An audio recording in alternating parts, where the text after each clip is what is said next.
Hi hello welcome to Pratham study circle. ఈరోజు ఏపీలో ఉండే నిరుద్యోగులకు టెట్ మరియు డిఎస్సి రాసే అభ్యర్థులు ఎవరైతే ఉన్నారో వాళ్ళకి ఒక మంచి గుడ్ న్యూస్తో ఈ వీడియో చేయడం జరిగింది.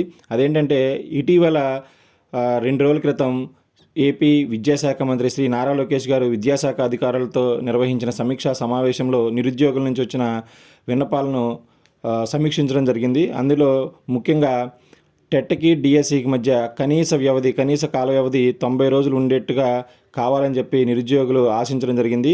ఆ విధంగానే ఏపీ ప్రభుత్వం ఒక గొప్ప నిర్ణయంతో డెసిషన్ తీసుకుంది. అదేంటంటే ఈ రోజు నుంచి టెట్ నిర్వహించడానికి 90 రోజులు, టెట్ నిర్వహించిన డేట్ నుంచి డిఎస్సి నిర్వహించడానికి ఒక 90 రోజులు, అంటే మొత్తం 2 ఎగ్జామ్స్ మధ్య 90 రోజులు గ్యాప్ ఉండేట్టుగా ప్లాన్ చేయడం వల్ల నిరుద్యోగులకు బాగా కలిసి వస్తుందని నిరుద్యోగులు హర్షం వ్యక్తం చేశారు.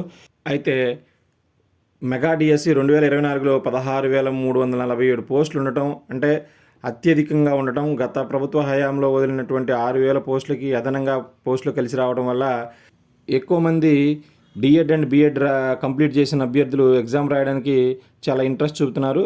ఆ తరుణంలోనే కొత్తగా ఇటీవల కాలంలో పాస్ అయినటువంటి బీఈడీ డిఈడి కంప్లీట్ చేసినటువంటి అభ్యర్థులు కూడా ఈ మెగా డిఎస్సి రాయడానికి అర్హత ఉన్నారని ప్రభుత్వం సూచనప్రాయంగా తెలియజేయడంతో వాళ్ళల్లో కూడా తమ కొత్త జాబులకి రాయడానికి వీలుందని ఒక ఆశాభావం వ్యక్తం చేసి సంతోషాన్ని వెలిబుచ్చారు.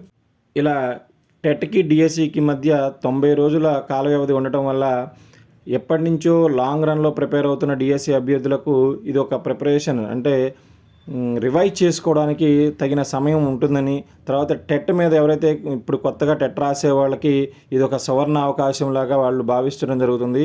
ఈ టెట్ మీద కాన్సన్ట్రేషన్ చేసి దాంట్లో మంచి స్కోర్ తెచ్చుకుని తర్వాత డిఎస్సికి మళ్ళీ 90 రోజుల కాల వ్యవధి ఉండటం వల్ల అక్కడ వాళ్ళు ఆ ఎగ్జామ్కి సన్నద్ధం అవడానికి సరైన సమయం దొరుకుతుంది.